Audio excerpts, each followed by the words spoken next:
Assalamualaikum. Today we are starting our new topic. आज का last time हमने topics करे तो उसमें हमने वेक्टर स्पेस और सब स्पेसेस पढ़ लिए थे। अब जो हम स्टार्ट कर रहे हैं टॉपिक उसका नाम है लीनियर कॉम्बिनेशन। तो पहले डेफिनेशन देख लेते हैं, लीनियर कॉम्बिनेशन की डेफिनेशन क्या है। Linear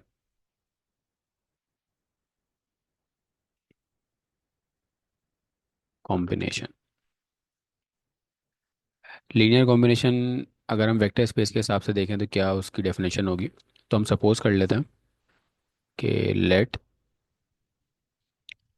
we be a vector space. V हमारे पास एक वेक्टर स्पेस है और फील्ड एफ। अब ये फील्ड एफ क्या है, बेसिकली एफ ऐसी फील्ड है जहाँ से कुछ स्केलर नंबर्स आते हैं, कुछ नंबर्स आते हैं जो हम अपने वेक्टर स्पेस के एक्सियम में प्रूव करने के लिए भी इस्तेमाल कर रहे थे। अच्छा, वी हमारा वेक्टर स्पेस हो गई ओवर फील्ड एफ। अब हम इस वी में से एक वेक्टर सपोज कर रहे हैं, let V belongs to vector space V. और इस वी के हम अलग अलग कंपोनेंट बना लेते हैं, जैसे let V1 V2 V3 and up to VR। ये बिलोंग किससे करेगा, वी से। Then V is said to be a linear combination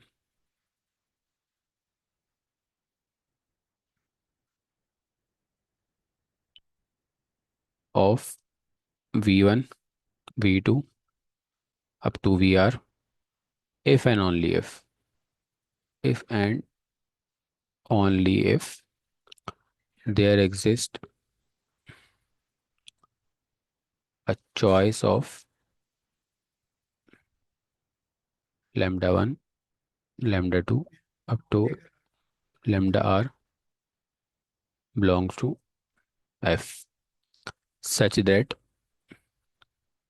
V is equals to summation lambda I Vi is equals to I की value 1 से लेके up to R lambda 1 V1 plus lambda 2 V2 plus dot dot dot plus lambda R VR। ये proper definition हो गई linear combination की। अब इसका मतलब क्या है ये समझ लेते हैं।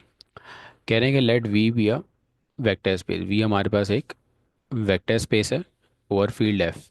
फील्ड एफ का मतलब फील्ड क्या होगी, जहाँ से कोई नंबर्स आते हैं, नॉर्मली जिनको हम रियल नंबर्स बोलते हैं। ठीक है, ये रियल नंबर भी हो सकता है, कॉम्प्लेक्स नंबर भी हो सकते हैं, लेकिन अभी हम जो बात कर रहे हैं सिर्फ रियल नंबर्स की बात कर रहे हैं। तो वी एक वेक्टर स्पेस है over the field F. Let V belongs to उस वी वेक्टर स्पेस से हमने एक छोटा वी ले लिया, स्मॉल वी हमने उस वेक्टर स्पेस से निकाल लिया। और उससे कुछ कंपोनेंट्स होंगे। वो कंपोनेंट्स क्या हो सकते हैं, V1 V2 V3 and up to VR। बहुत सारे कंपोनेंट हो सकते हैं जो किससे बिलोंग करेंगे, उसी वेक्टर स्पेस से ही बिलोंग करेंगे, मतलब उसी वेक्टर स्पेस के ही कंपोनेंट या हिस्से होंगे। देन V, तो ये वाला जो V है is said to be a linear combination of V1 V2 VR। ये लीनियर कॉम्बिनेशन कब कहलाएगा, किसका कॉम्बिनेशन कहलाएगा, V1 V2 VR का कॉम्बिनेशन जब कहलाएगा if and only if there exist. इसका मतलब होता है there exist a choice of lambda 1 lambda 2 lambda up to lambda R belongs to F। तो हमारे पास लैम्डा 1 लैम्डा 2 क्या है, कुछ नंबर्स हैं। लैम्डा क्या है हमारे पास, कुछ, इसको हम स्केलर्स भी बोलते हैं, या इसको हम फिलहाल अभी रियल नंबर्स की बात कर रहे हैं। तो इसको हम रियल नंबर, कोई भी रियल नंबर हो सकता है। तो लैम्डा 1 लैम्डा 2 कोई भी अलग अलग रियल नंबर हो सकते हैं, सेम भी हो सकते हैं। बिलोंग्स टू एफ, किससे बिलोंग करेंगे, एफ से, मतलब स्केलर होंगे वो। सच दैट कि V is equal to summation. Summation का मतलब क्या है कि आपने उन सबको ऐड करके लिखना है। तो लैम्डा आई का मतलब क्या है, मतलब lambda 1 plus V1 plus lambda 2 V2 dot dot dot plus lambda R VR। ये हमारे पास इस तरह का अगर कॉम्बिनेशन बन जाए तो उसको हम क्या बोलते हैं, लीनियर कॉम्बिनेशन बोलते हैं। ठीक है। अच्छा, इस एग्जाम्पल्स भी देखेंगे। इसके बाद हम देख लेते हैं, हमारे पास दूसरी डेफिनेशन है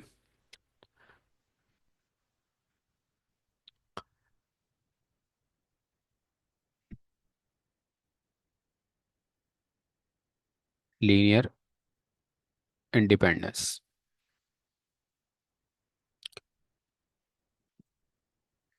अच्छा, इंडिपेंडेंस या डिपेंडेंस का मतलब ये होता है कि अगर मैं बोलूँ कि हमारे पास दो चीज़ें हैं, तो वो आपस में या तो डिपेंडेंट होंगी या इंडिपेंडेंट होंगी। डिपेंडेंट इंडिपेंडेंट का मतलब ये होता है कि एक क्वांटिटी दूसरी क्वांटिटी पे डिपेंड कर रही है। कि अगर एक क्वांटिटी, सपोज हमारे पास एक क्वांटिटी एक्स है और एक क्वांटिटी वाई है, और हम कह रहे हैं वाई डिपेंड कर रहा है किस पे, एक्स पे। मतलब एक्स अगर चेंज होगा तो वाई भी चेंज होगा, तो इसका मतलब क्या है, आपस में क्या है, डिपेंडेंट है। ठीक है, वाई एक्स पे डिपेंड कर रहा है, इसलिए वाई डिपेंडेंट है एक्स पे। लेकिन अगर आप बोले क्वांटिटी एक्स और एक क्वांटिटी टी है, कुछ भी हो सकती है, लेकिन एक्स अगर चेंज हो रहा है तो वाई में कोई चेंज नहीं आ रहा, नो चेंज। या अगर टी के अंदर, सॉरी, वाई नहीं टी, और टी के अंदर अगर कोई सपोज कोई चेंज आ रहा है तो वाई के अंदर नो चेंज, कोई भी चेंज नहीं आ रहा, तो बोल सकता हूँ आपस में क्या है, ये इंडिपेंडेंट है। ठीक है, तो यही चीज़ हमें यहाँ पे वेक्टर की फॉर्म में लिखनी है कि वेक्टर्स कब इंडिपेंडेंट होते हैं और कब डिपेंडेंट होते हैं। तो पहले इसकी डेफिनेशन देख लेते हैं छोटी सी। डिपेंडेंट और इंडिपेंडेंट के बारे में आपने कैलकुलस का कोर्स पढ़ा होगा, उसके अंदर भी आपने पढ़ा होगा कि एक फंक्शन होता था एफ ऑफ एक्स या Y is equal to F of X होता था, और ये एक्स की कुछ वैल्यूज रखते थे, इसको आप बोलते थे इंडिपेंडेंट, और इससे जो रिजल्ट आता था वाई का उसको आप बोलते थे डिपेंडेंट। तो वहाँ पे भी इसका टच आपको कैलकुलस वगैरह के अंदर, तो डिटेल के अंदर इसको आप पढ़ते हैं। फिलहाल अभी हम वेक्टर स्पेस की बात करें तो लीनियर इंडिपेंडेंस की डेफिनेशन क्या होगी, लिखेंगे लेट, सेम तरह की डेफिनेशन है कि हम बोलें let V be a vector space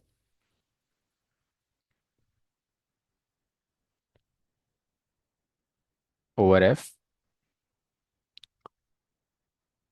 late V one V two up to V R belongs to V, then V one V two up to V R called linearly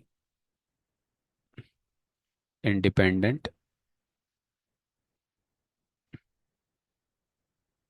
in V if, double F का मतलब होता है F N only if, तो ऊपर मैंने F N only if लिखा था, इसके अगर आई डबल एफ लिख दें इसका मतलब भी सेम ही चीज़ है। तो if for all lambda 1 lambda 2 up to lambda r belongs to f,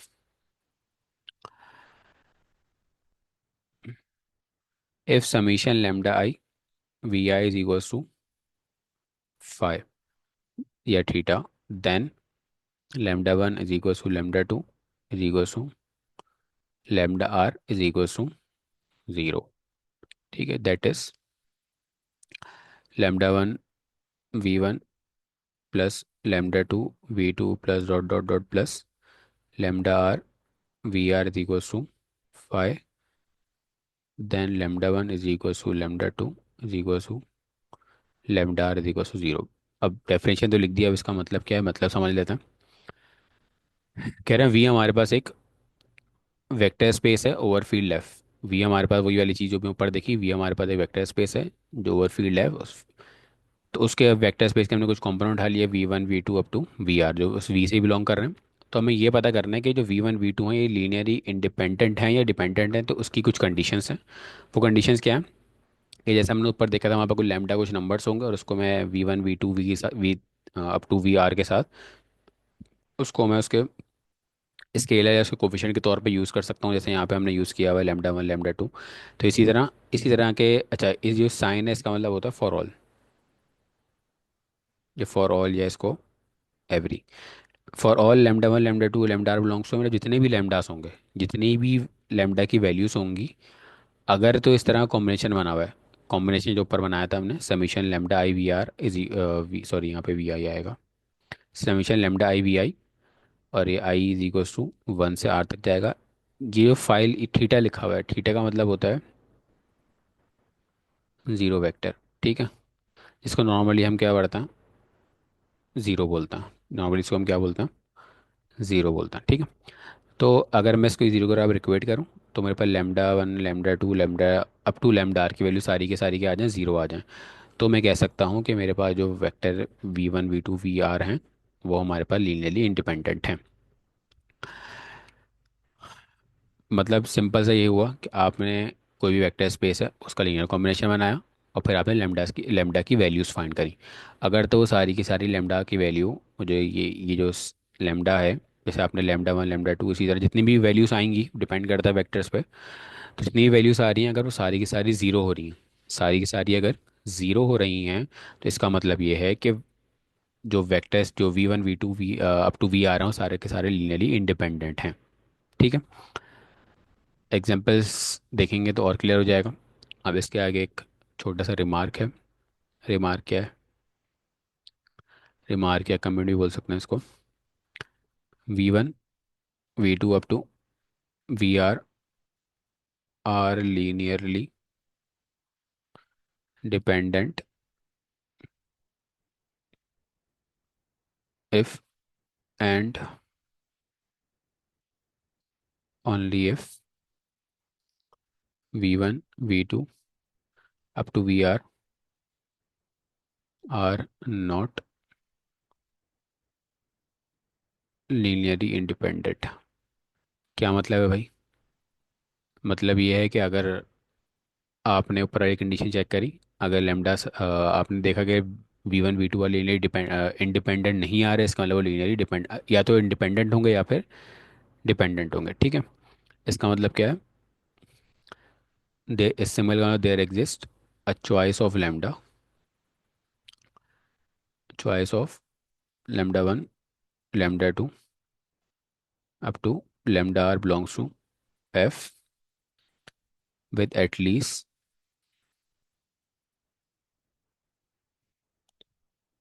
one of the lambdas not zero। इसका मतलब ये हुआ कि ऊपर हमने कंडीशन देखी थी कि सारे के सारे लैम्डा ज़ीरो होने चाहिए। ठीक है। लेकिन अगर कोई ऐसे कंडीशन आ जाए कि इसमें से एटलीस्ट एक, कोई भी एक अगर ऐसा लैम्डा मिल गया जिसकी वैल्यू ज़ीरो नहीं है, तो इसका मतलब वो वेक्टर जो हैं वो आपस में लीनियरली डिपेंडेंट हैं। तो एक थोड़ा सा वापसी देख लेता। कंक्लूजन इसका क्या निकला इन तीनों डेफिनेशन का? पहली डेफिनेशन भी थी, let V be a vector space over F field, let V belongs to V, let V one V two वी3 up to V R belongs to V. हमने एक वेक्टर स्पेस ली ओवर फील्ड एफ, और let V belongs to V, और हमने जो है एक वेक्टर लिया उस वी से, और उसके कुछ कंपोनेंट्स लिए वी1 वी2 वी3 अप टू वी आर। और हमने कहा कि वी लीनियर कॉम्बिनेशन होगा। कब होगा? अगर मैं उसको इस तरह करके लेमडा वन वी वन फिर लेमडा टू वी टू की फॉर्म में लिख सकूं, तो आपस में उसको हम बोलेंगे कि वो लीनियर कॉम्बिनेशन है। ठीक है। दूसरी डेफिनेशन देखिए हमने लीनियर इंडिपेंडेंस की। लीनियर इंडिपेंडेंस का शॉर्ट फॉर्म क्या है कि अगर आपने किसी वेक्टर्स को एक लीनियर कॉम्बिनेशन में लिखा और उसको जीरो के बराबर इक्वेट किया, इसका मतलब है कि आपने उसको जीरो के बराबर इक्वेट करना, जीरो के बराबर लिखा और फिर सॉल्यूशन किया, मतलब सॉल्व करा आपने उसको, और वहाँ से लेमडा की वैल्यूज़ फाइंड करी। अगर तो सारे के सारे लेमडा क्या आ रहे हैं, ज़ीरो आ रहे हैं, तो हम कह सकते हैं कि जो V one V two V up to V R हैं वो क्या है, लीनियरली इंडिपेंडेंट हैं। ठीक है। और अगर वो सारे के सारे ज़ीरो नहीं आ रहे, एटलीस्ट कोई एक भी, एटलीस्ट का मतलब कोई एक, एटलीस्ट कोई एक भी हमारे पास ज़ीरो नहीं आया, तो इसका मतलब वो सारे के सारे क्या हैं, लीनियरली डिपेंडेंट हैं। बात समझ आ गई? आगे चलते हैं थोड़ा सा हम।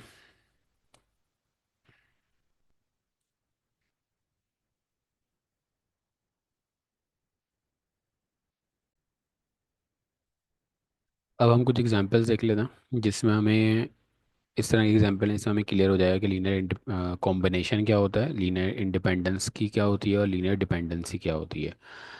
तो एग्जांपल नंबर वन है हमारे पास।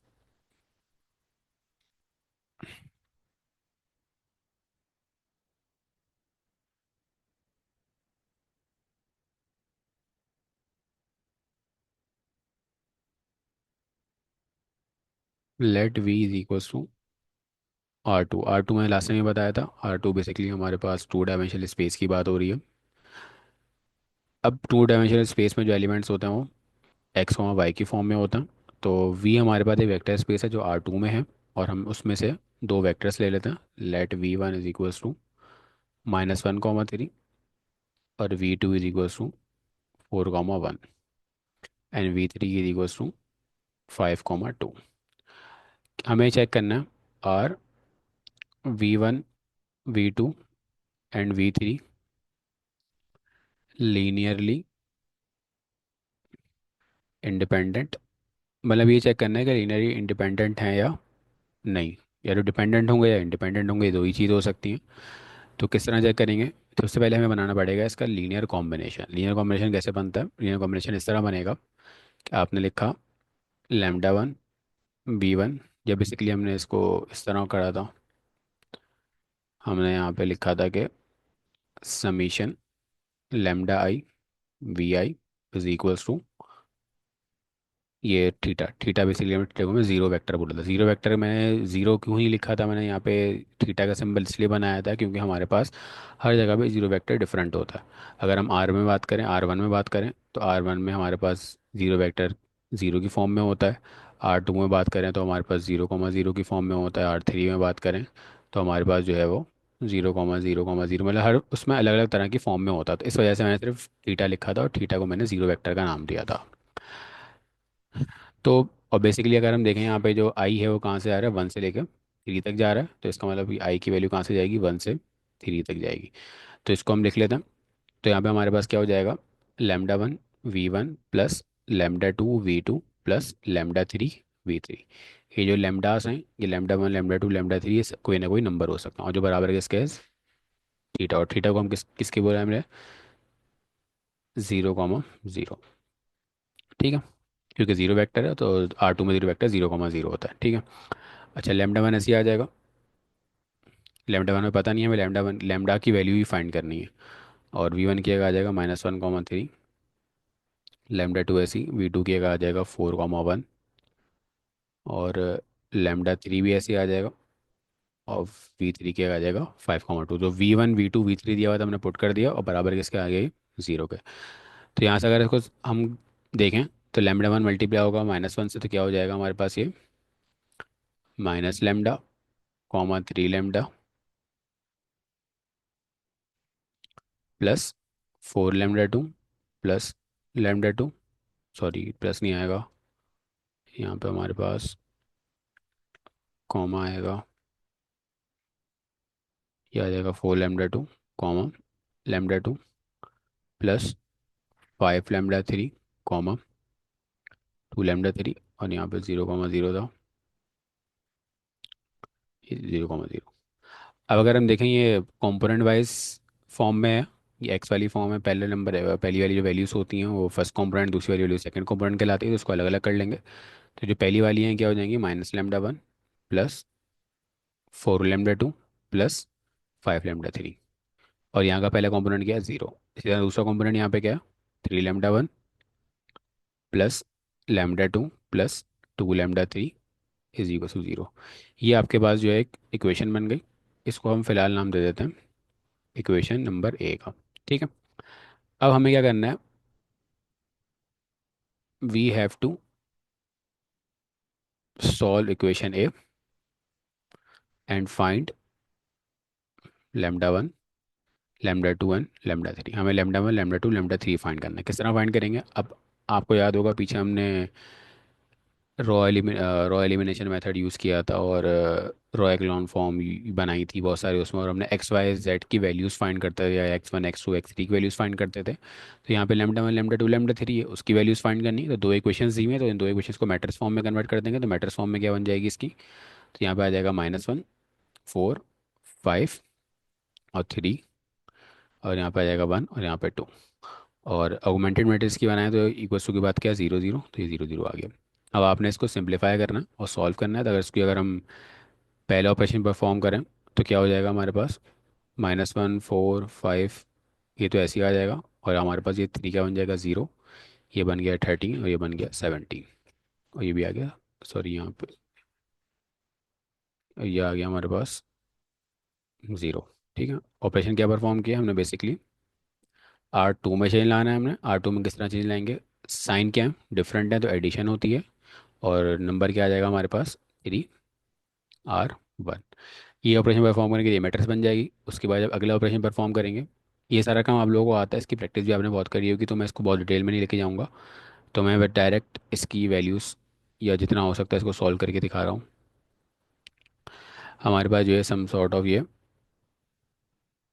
रो एक्लॉन फॉर्म में हम ले ले आए इसको, ठीक है, रिड्यूस में नहीं है, रो एक्लॉन फॉर्म में लिया, और यहाँ से अगर हम वैल्यूज़ निकालें तो इक्वेशन क्या बन जाएगी यहाँ, और इक्वेशन ये और ज़्यादा सॉल्व इतनी हो नहीं सकती, ठीक है।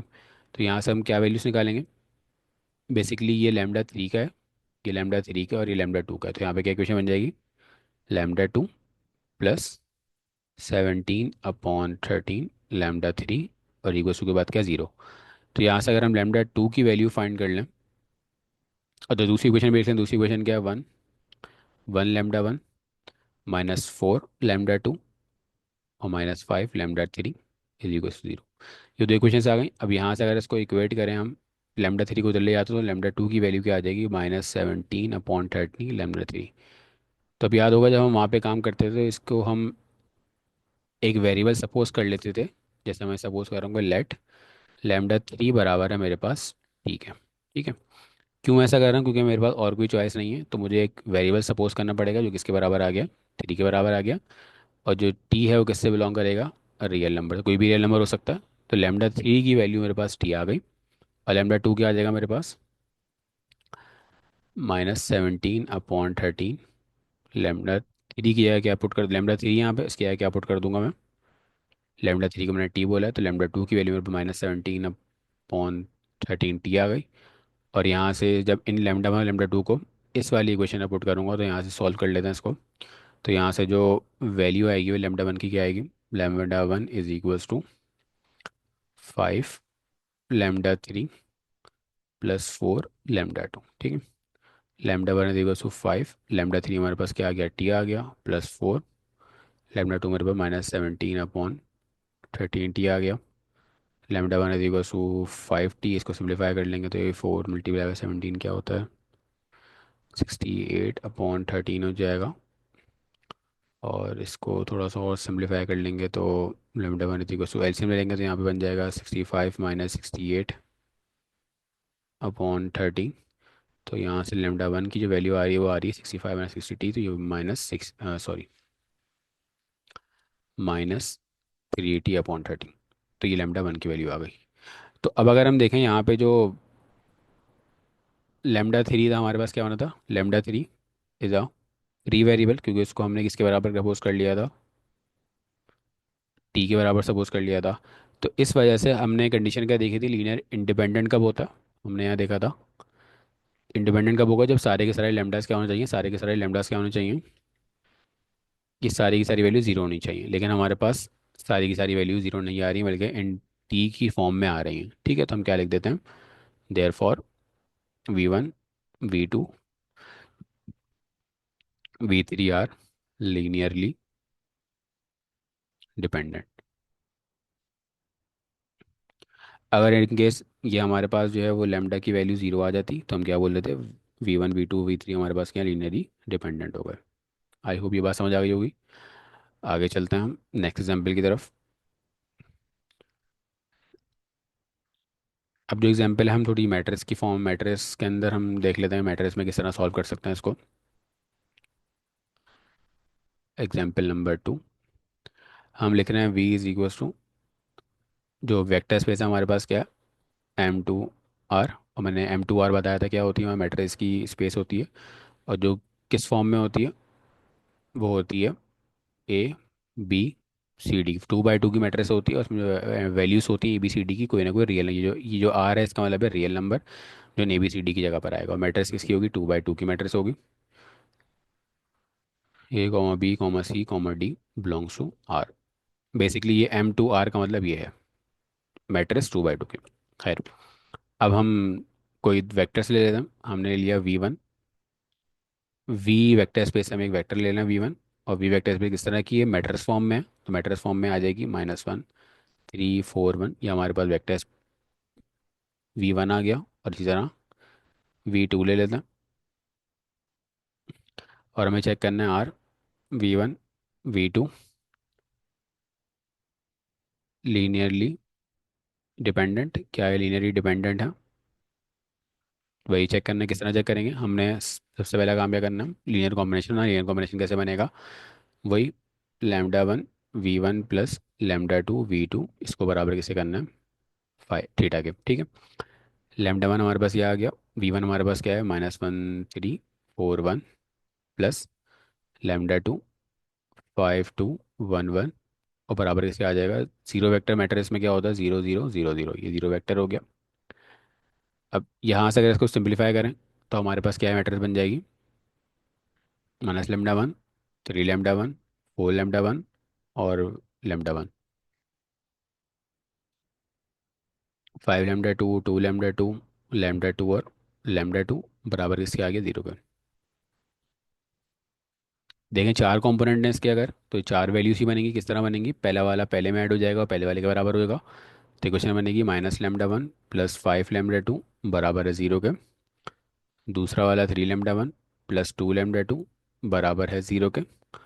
4λ1 प्लस λ2 बराबर है 0 के। λ1 प्लस λ2 बराबर है 0 के। ये हमने मैट्रिक्स फॉर्म में इक्वेशन फॉर्म में कन्वर्ट कर लिया। और इक्वेशन को हम कन्वर्ट किस में कर लेते हैं, मैट्रिक्स में कन्वर्ट करते हैं। मैट्रिक्स क्या होगी इसकी, -1 5 3 2, और ये आ जाएगी, थोड़ा सा इसको सही करके बना लेते हैं,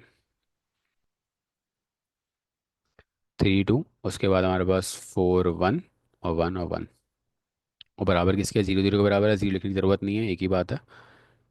पहले स्टेप करूँगा तो पहले स्टेप में मुझे इस 3 4 और 1 को 0 बनाना है, वही रेडियस एक्लॉन फॉर्म वाला काम करना है या रॉ एक्लॉन फॉर्म वाला काम करना है। तो ये सारे 0 हो जाएंगे।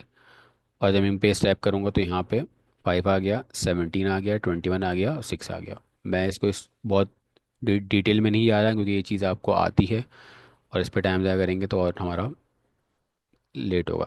खैर, अच्छा उसके बाद जो हम एक स्टेप और करेंगे, जो नेक्स्ट स्टेप करेंगे वो क्या होगा, ये तो ये -1 1 में कन्वर्ट हो गया।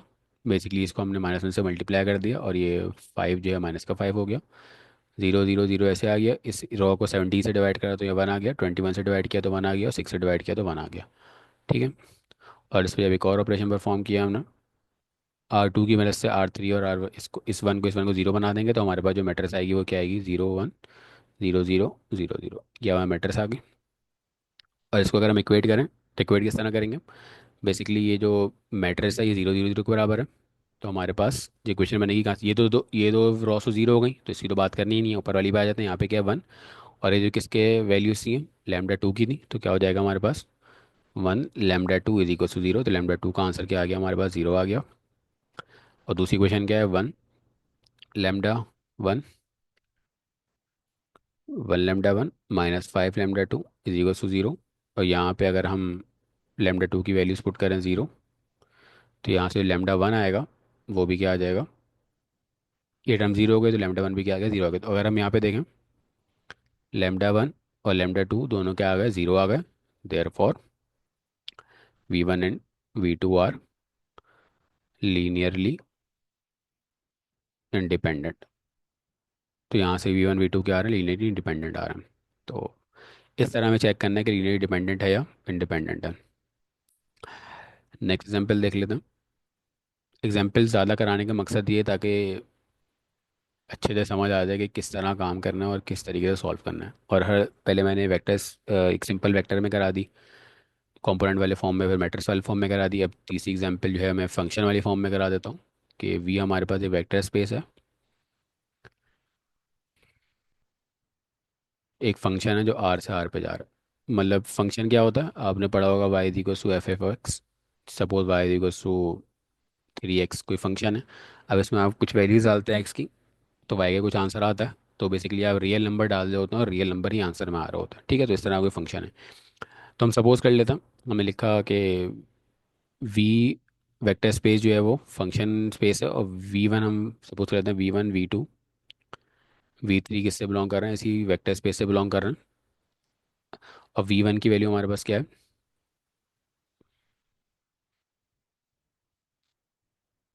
ये इसको मैं इस तरह लिख लेता हूँ, आसानी से समझ आएगा। V1 ऑफ x बराबर है किसके, 1 के। V2 ऑफ x बराबर है x के। और V3 ऑफ x बराबर है एक्स स्क्वायर के। ठीक है। और ये जो x यहाँ पे जो x है वो किससे बिलोंग कर रहा है, रियल नंबर से बिलोंग कर रहा है। ये x भी रियल नंबर से बिलोंग कर रहा है। और ये जो x है ये भी, ये वाले x की बात हो रही है, ये वाले x की, ये भी रियल नंबर से बिलोंग कर, मतलब इस x का कोई ना कोई रियल नंबर आएगा। ठीक है। चेक करना है, क्या चेक करना है, V1 V2 V3 linearly independent. Check करना है, किस तरह चेक करेंगे? इसको चेक करने के दो मेथड हैं, दोनों मेथड बता देता हूँ। इस पर्टिकुलर फॉर्म, अगर आपको जो ये जो कहलाती है पॉलिनॉमियल फॉर्म कहलाती है, बुक में अगर देखेंगे इसको उन्होंने पी ऑफ एक्स के नाम से भी दिया हुआ होगा, तो ये पॉलिनॉमियल फॉर्म कहलाती है। किस तरह सॉल्व करना है इसको? पहला काम वही है, लीनियर कॉम्बिनेशन बनाना है। किस तरह बनाएंगे? Lambda one V one plus lambda two V two plus lambda three V three बराबर है फाइ के, सॉरी थीटा के। और यहाँ पे लेमडा वी वन क्या है? वन है। वी टू क्या है? एक्स है। और वी थ्री क्या है? एक्स स्क्वायर, जो किसके बराबर आ गया? जीरो। पॉलिनॉमियल में जीरो जीरो के बराबर ही आता है। ठीक है। अच्छा, अब हमारे पास क्या है? अगर हम देखें यहाँ पे इक्वेशन क्या बनी है हमारे पास? Lambda one plus lambda two x plus lambda three x square, ये एक ही इक्वेशन बनी है यहाँ पर। ठीक है। अब किस तरह चेक कर सकते हैं? मेथड वन हमारे पास क्या है? हम जो है इन एक्स की, जो एक्स है ना, यहाँ पे इसकी रैंडम वैल्यूज़ ले लेते हैं हम। यहाँ पे हम रैंडम वैल्यूज़ ले लेते हैं। फॉर एग्जांपल मेथड वन का नाम दे रहा हूँ मैं इसको। सपोज करो मैंने लिखा put X is equal to one. मैं इस इक्वेशन में एक्स की वैल्यू वन पुट कर रहा हूँ, तो किस तरह होगा? लेमडा वन तो ऐसे ही आ जाएगा, इस एक्स की जगह वन आएगा, तो lambda two into X plus lambda three into X square equal to zero. तो यहाँ से जो क्वेश्चन बनेगी वो क्या बनेगी? Lambda one plus lambda two plus lambda three is equal to zero. ठीक है। दूसरी वाली भी काम करता हूँ मैं, जो है इसकी जगह माइनस वन पुट कर देता हूँ, तो क्या हो जाएगा हमारे पास? Lambda one plus lambda two into minus one plus lambda three minus one का स्क्वायर, यहाँ से जो क्वेश्चन बनेगी वो क्या बन जाएगी? Lambda one minus lambda two और plus lambda three equal to zero. Minus one का स्क्वायर वन ही होता है। एक और वैल्यू ले लेता हूँ, मैंने लिया put X equal to two, और यहाँ से अगर निकालूँ क्या आएगा? Lambda one plus lambda two into plus lambda three into two का स्क्वायर। तो यहाँ से क्वेश्चन क्या बनेगी आपको बदला लग रहा है? Lambda one plus two lambda two plus four lambda three. ये आपके पास इक्वेशन बन गई। इसको सपोज करो इक्वेशन वन का नाम दे देता हूँ। अब इसको सिंप्लीफाई करके सॉल्व करना है, तो इसकी मैट्रिक्स फॉर्म क्या बनेगी? मैट्रिक्स फॉर्म समथिंग इस तरह बनेगी। One one one one minus one one one two four. इसकी मैट्रिक्स फॉर्म बन गई। इसको आप सॉल्व करिएगा और बताइएगा कि lambda one lambda one lambda two और लेमडा थ्री की वैल्यूज़ क्या आ रही हैं। अगर सारी जीरो आ रही होंगी तो लीनियरली डिपेंडेंट हो जाए, लीनियरली इंडिपेंडेंट हो जाएगा। एक भी कोई जीरो के अलावा कुछ आ रही होगी तो लीनियरली इंडिपेंडेंट हो जाएगा, डिपेंडेंट हो जाएगा, सॉरी। तो एक सॉल्व करिएगा, तो ये कहाँ आपको आता है करना। मैं दूसरा मेथड बता रहा हूँ इसका। दूसरा मेथड क्या होता है? दूसरे मेथड है हमारे पास, ठीक है। दूसरा मेथड है, उसको उसका नाम हम कहते हैं, एक चीज़ होती है रॉस्कियन। ठीक है। रॉस्कियन क्या होता है? रॉस्कियन ये होता है, पहले मैं यहाँ लिख लेता हूँ कि हमारे पास जो है, सपोज़ कोई भी इक्वेशंस दी हुई हैं, तो इक्वेशंस में होगा ये कि पहले, अच्छा अगर हम देखें इस वेक्टर के हिसाब से ही बता देता हूँ। अगर हम देखें हमारे पास इक्वेशन हमारे पास क्या थी? इक्वेशन हमारे पास जो है यहाँ पे आएगा हमारे पास एफ ऑफ एक्स। उसके बाद यहाँ या इसको F one of x, F two of x, F three of x. उसके बाद derivative of F of x, first derivative of F two of x. उसके बाद जो है वो एफ थ्री ऑफ एक्स का डेरिवेटिव। ठीक है। उसके बाद एक और काम ही करना। नेक्स्ट हम करेंगे derivative of, second derivative of F one of x. उसके बाद यहाँ पे second derivative F two of x, और फिर second derivative of F three of x. ठीक है। मतलब इस तरह का डेरिवेटिव निकालना होता है। ठीक है। तो हमारे पास जो हमारे पास V F one of x लिखूँ, वी वन ऑफ एक्स लिखूँ, एक ही बात है। तो वी वन ऑफ एक्स मेरे पास क्या था? वन था। वी टू ऑफ एक्स मेरे पास क्या था? वी टू ऑफ एक्स मेरे पास था एक्स, और वी थ्री ऑफ एक्स मेरे पास क्या था? आपका लेवल करे एक्स स्क्वायर। ठीक है। अच्छा, अगर तो इसका डिटर्मिनेंट जीरो आ रहा है, आपने इस फॉर्मूले को यूज़ करना, और डिटर्मिनेंट क्या आ रहा है? जीरो, तो इसका मतलब क्या है? वो लीनियरली चेक करते हैं क्या है। तो हम इसके हिसाब से इस मैट्रिक्स को कन्वर्ट करते हैं, तो मैट्रिक्स क्या बन जाएगी? एफ वन ऑफ एक्स का मतलब पहला वेक्टर क्या है? वन।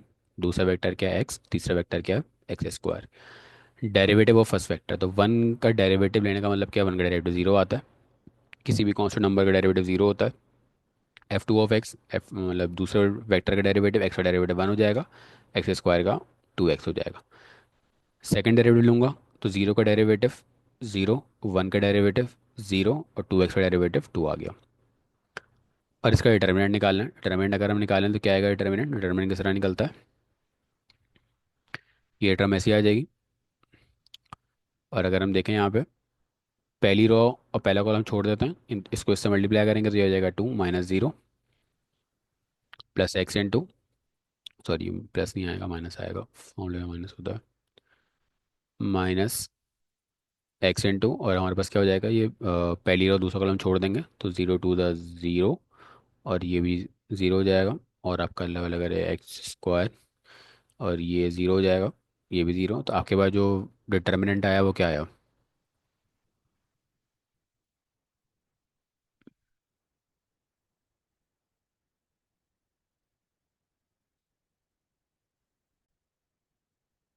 तो यहाँ पे अगर हम देखें, यहाँ पे इसका वो क्या आ रहा है, टू माइनस ज़ीरो टू आ जाएगा, ये ज़ीरो, ये ज़ीरो।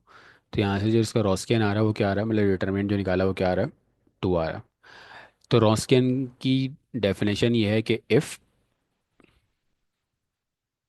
रॉस्कियन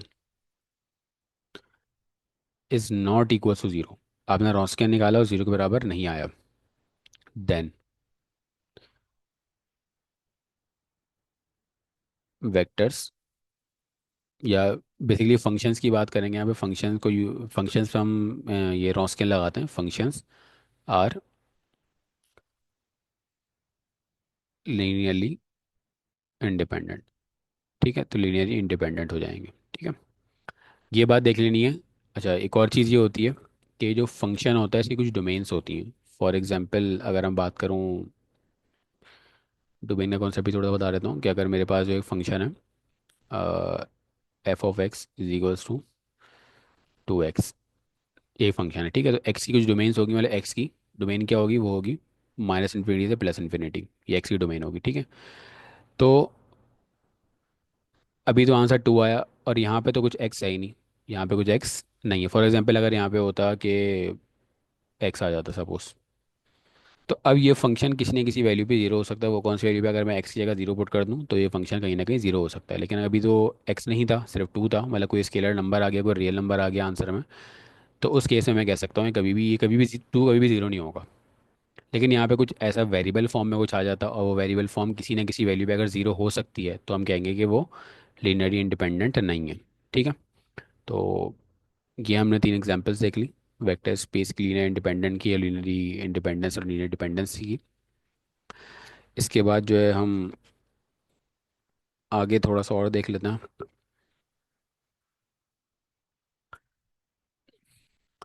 नेक्स्ट जो टॉपिक है उसका नाम है हमारे पास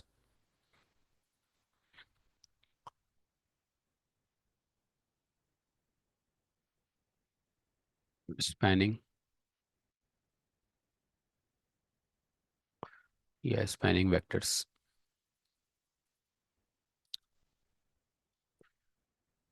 स्पैनिंग वेक्टर या स्पैनिंग क्या होता है, तो डेफिनेशन देख लेते हैं।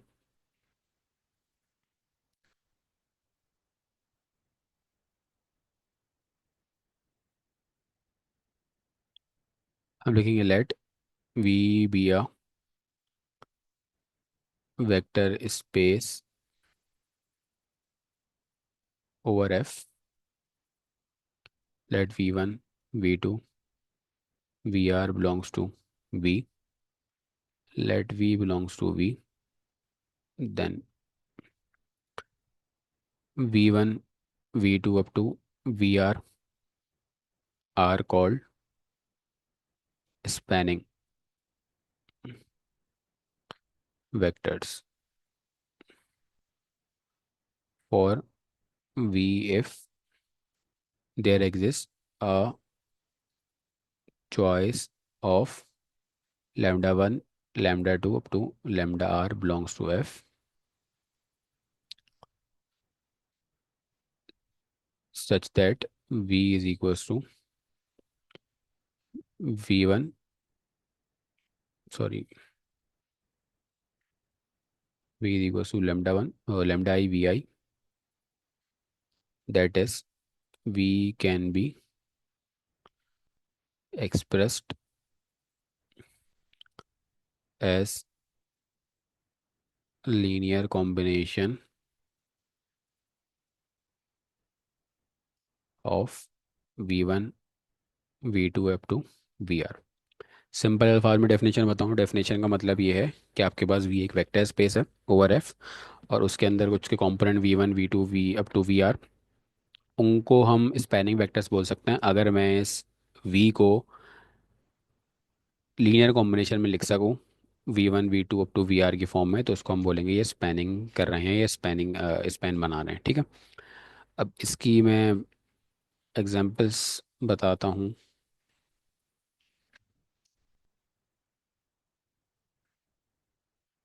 फॉर एग्जांपल हमारे पास जो है,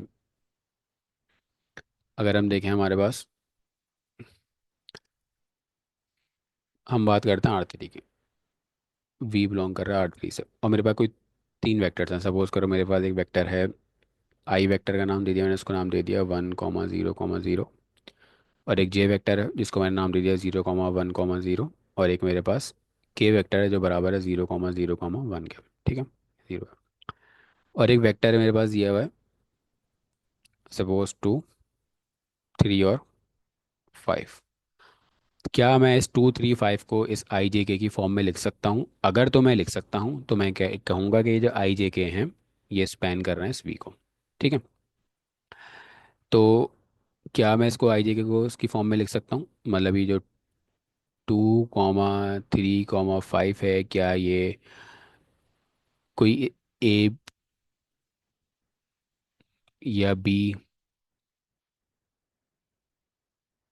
या फिर जो है सी की कोई फॉर्म होगी जिस, मतलब ए बी सी की कुछ वैल्यूज़ क्या निकल सकती हैं जो इस फॉर्म में लिख सकते हैं, या इसको मैं ए बी सी के बजाय मैं इसको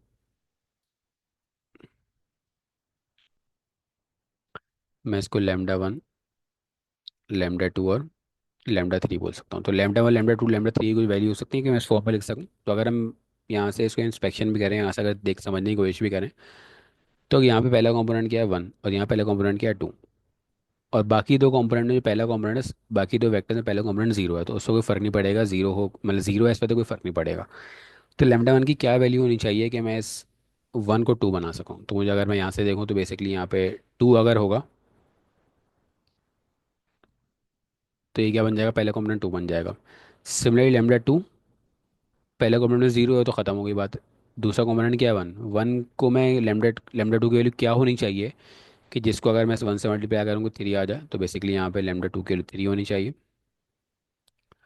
और इसी तरह λ3 की वैल्यू क्या होनी चाहिए, वो बेसिकली 5 होनी चाहिए। तो इसको मैं इस तरह लिख सकता हूँ। अगर मैं देखूँ तो यहाँ पे 2,3,5, जो बराबर है किसके आगे आपका अल्लाह वाला करे, 2, 0,0 प्लस,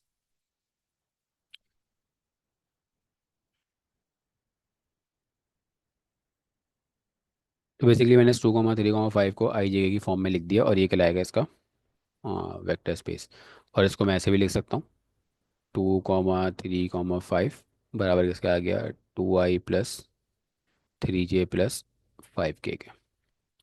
तो बेसिकली अगर, जैसे हमने लीनियर कॉम्बिनेशन में देख, लीनियर इंडिपेंडेंस में देखा था कि सारे के सारे जीरो हो जाएं तो लीनियर इंडिपेंडेंस कहलाता है। और इसी तरह की डेफिनेशन है कि अगर मेरे पास ये लैम्डा साइन की कुछ चॉइस मिल जाए, कोई वैल्यूज़ मिल जाए कि मैं उसको लीनियर कॉम्बिनेशन में लिख सकूँ, तो उसको मैं बोलूँगा कि ये क्या है, आपस में लीनियर स्पैन कर रहे हैं या स्पैन बना रहे हैं।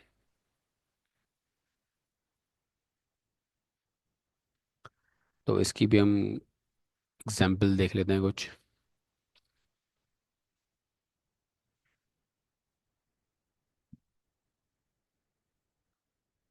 सपोज कर लेते हैं हमारे पास एक वेक्टर स्पेस है।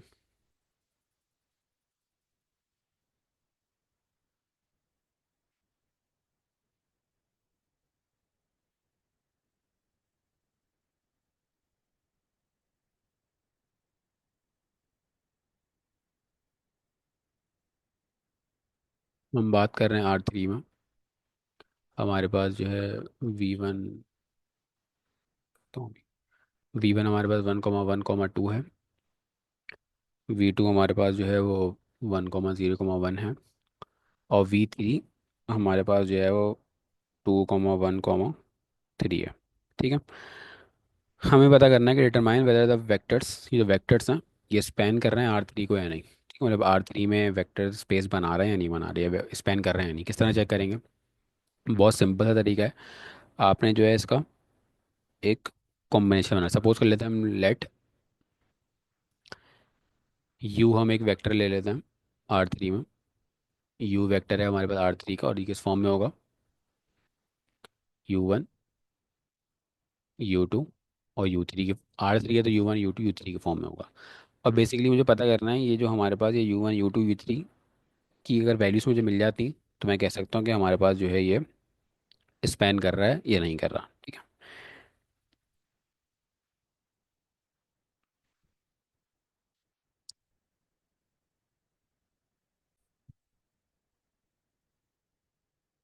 तो अभी इसको हम लीनियर कॉम्बिनेशन में बनाने की कोशिश करते हैं, किस तरह कर सकते हैं। U is equals to λ1 V1 plus λ2 V2 plus λ3 V3। तो यहाँ पे क्या आ जाएगा, U1 U2 U3, λ1 ऐसी, V1 की जगह हमारे पास क्या आ जाएगा, 1,1,2। λ2 की जगह λ2 ऐसी, V2 की जगह हमारे पास क्या आ जाएगा, 10,1। और λ3 ऐसी, और V3 की जगह क्या आ जाएगा, 2,1,3। जो V1 V2 V3 जो हमने सवाल में तो हमने पुट कर दिए थे। ठीक है। तो यहाँ से अगर हम देखें तो इक्वेशन क्या बनेगी हमारे पास, U1 इज इक्वल टू, इसका पहला कंपोनेंट, इसका पहला कंपोनेंट, इसका पहला कंपोनेंट, इसका पहला कंपोनेंट क्या है, λ1, इसका λ2 और इसका 2 λ3। यहाँ से U2, यह आ जाएगा आपके पास λ1, इसका λ2 तो जीरो वाला फॉर्म, λ2 जब जीरो से मल्टीप्लाई होगा तो λ2 बचेगा नहीं, तो λ2 लिखने की ज़रूरत नहीं है। और यहाँ पे क्या आ जाएगा, λ3। और यहाँ से अगर हम U3 देखें तो U3 हमारे पास क्या आएगा, 2 λ1 प्लस λ2 प्लस 3 λ3। ये हमारे पास सिस्टम ऑफ इक्वेशन आ गई। इसको अगर मैं मैट्रिक्स फॉर्म में कन्वर्ट करूँ, मैट्रिक्स फॉर्म में किस तरह आएगा मेरे पास, सम सॉर्ट ऑफ इस तरह बनेगी, 1 1 2 1 0 1, λ2 नहीं है इसलिए जीरो आ गया, और 2 1 और 3। और ऑगमेंटेड मैट्रिक्स के बाद यहाँ पे क्या आ जाएगा, सॉरी, U1 U2 और U3। ये मेरे पास एक some sort of augmented matrix आ गई। अब आपने करना है क्या, आपने सॉल्व करना है और वैल्यूज निकालनी है यहाँ से, कि यहाँ से क्या वैल्यूज आती हैं। ठीक है। अगर तो आपको अ, यहाँ पे एक स्टेटमेंट लिख रहा हूँ मैं, if we have consistent solution. Consistent solution क्या होता है, आइदर ऑल आर, या ऑल लेमडास, लेमडा की वैल्यू फाइंड करनी है ना हमने, ऑल लेमडास आर ज़ीरो और हैव फ्री वेरिएबल्स। ठीक है। तो ये हो जाएगा। और अगर if we have consistent solution either all are zeros और हैव फ्री वेरिएबल और हैव अदर वैल्यूज़, या बल्कि मैं इसको थोड़ा सा मॉडिफाई कर लेता हूँ।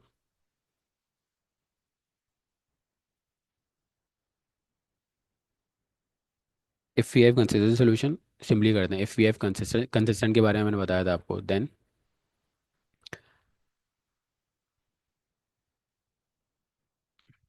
तो स्पैन होगा। ठीक है। तो इसके बाद स्पैनिंग हो रही होगी। मतलब आपने करना क्या है, आपने यहाँ से λ1 λ2 λ3 की वैल्यू निकालनी है। अगर वो λ1 λ2 λ3 की वैल्यूज आपको पास मिल जाती हैं, मतलब या तो वो फ्री वेरिएबल वाला केस होगा, या आपके पास कोई B1 U1 U2 U3 की फॉर्म में कोई वैल्यूज आ रही होंगी, कुछ भी फॉर्म में वैल्यूज आ रही होंगी, तो आप कह सकते हैं सोल्यूशन कंसिस्टेंट है। लेकिन अगर किसी फॉर्म में वैल्यूज आ ही नहीं रही, मतलब बेसिकली नो सोल्यूशन वाला केस बन रहा है, तो नो सोल्यूशन वाला केस आपको याद होगा जो मैंने करवाया था। तो अगर नो सोल्यूशन वाला केस बन रहा है तो हम क्या कह सकते हैं, इफ़ नो सोल्यूशन मतलब क्या हो, इनकंसिस्टेंट हो, देन नॉट स्पैनिंग, तो स्पैन नहीं करेगा। इसके अलावा एक तरीका और भी है पता करने का कि स्पैन, अगर आपको सिर्फ सोल्यूशन ना बोला जाए, आपको पूछा जाए कि स्पैन कर रहा है या नहीं कर रहा, तो आप सोल्यूशन नहीं निकाल ले। अगर आपसे बोला रहा है लेमडा की वैल्यू फाइंड करो, तो आपको सॉल्व करना पड़ेगा। लेकिन अगर आपको बोला जा रहा है सॉल्व नहीं करो, बल्कि सिर्फ बता दो कि ये स्पैन कर रहा है या नहीं कर रहा, तो आप क्या फाइंड करेंगे, जो ऊपर मैट्रिक्स थी, इस मैट्रिक्स को सपोज करो हम नाम दे देते हैं ए मैट्रिक्स। मैं सिर्फ ए मैट्रिक्स को बोल रहा हूँ, यहाँ से जो ये वाली मैट्रिक्स को ए मैट्रिक्स बोल रहा हूँ, ठीक है। तो ए मैट्रिक्स को मैं यहाँ लिख लेता हूँ एक दफ़ा और। ए मैट्रिक्स क्या बनेगी मेरे पास, 1 1 2 1 0 1 2 1 3।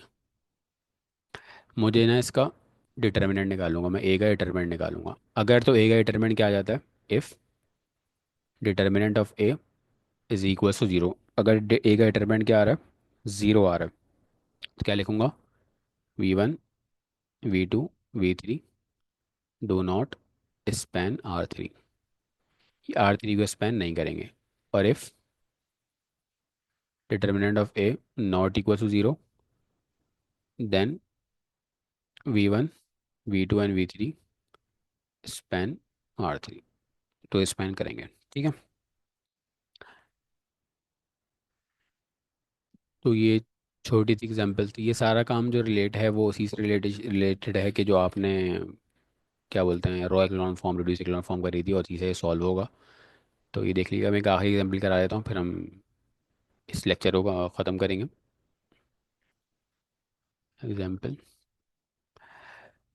हम करें, लेट यू हमारे पास जो एक वेक्टर है 1 2 और वी हमारे पास एक वेक्टर है 6 4 2 इन R3 में हम बात कर रहे हैं, हमारे पास ये दो वेक्टर्स हैं। कह रहे हैं show that W 9 2 7 is a linear combination of U and V, and show that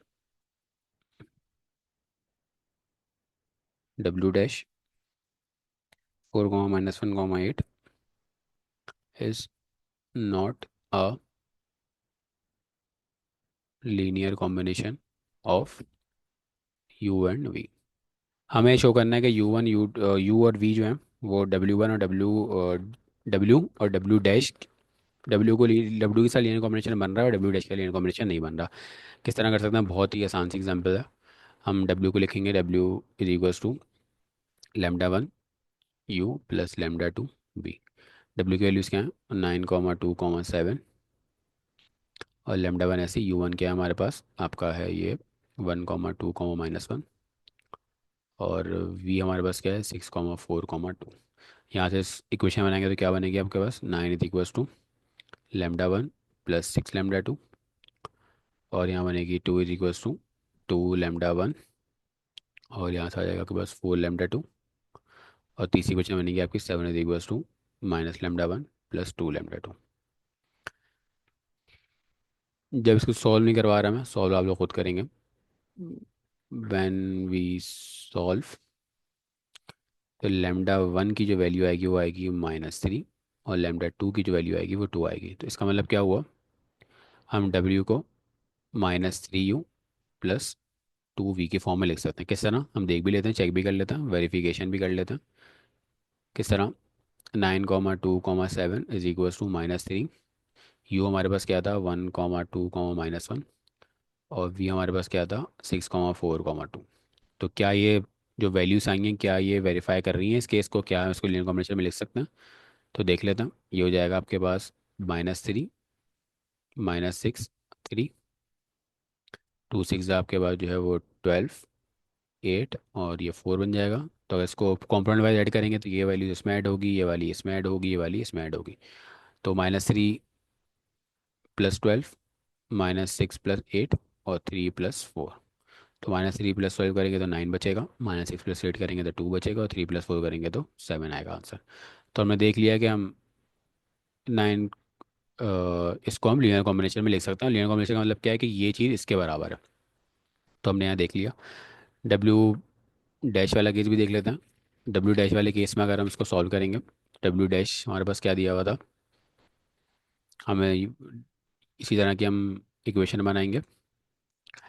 4, -1, 8 is equal to λ1, 1, 2, -1 plus λ2, 6, 4, 2। इस इक्वेशन के मानेंगे कि 4 is equal to λ1 plus 6 λ2, -1 is equal to 2 λ1 plus 4 λ2, और 8 इज इक्वल टू -λ1 प्लस 2 λ2। जब यहाँ से आप solve करेंगे ना, तो आपके पास जो है कोई भी आपको ऐसी वैल्यू नहीं मिलेगी, या बेसिकली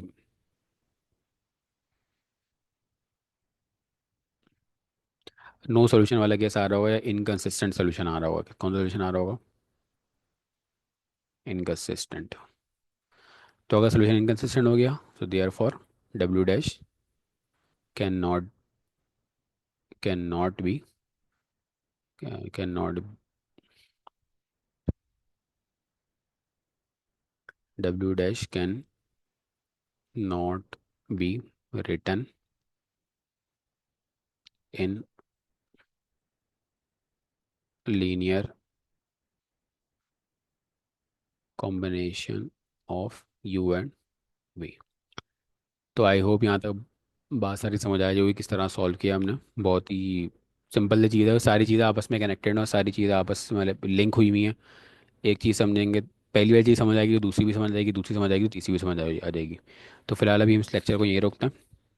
तो हमने दो तीन चीज़ें देखी, हमने लीनियर कॉम्बिनेशन देख लिया, लीनियर इंडिपेंडेंस डिपेंडेंसी देख ली, और स्पैन देख लिया। ठीक है। तो हम ये भी कह सकते हैं कि इस, जैसे कि दूसरी एग्जाम्पल में मैंने बताया कि क्या हम इसको किसी व्यक्ति लीनियर कॉम्बिनेशन बना सकते हैं, तो यहाँ पे डब्ल्यू का लीनियर कॉम्बिनेशन बन गया, तो हम ये कह सकते हैं कि यू और वी जो है डब्ल्यू को स्पैन कर रहे हैं। ठीक है। तो फिलहाल ये रखते हैं। ठीक है, अल्लाह हाफ़िज़।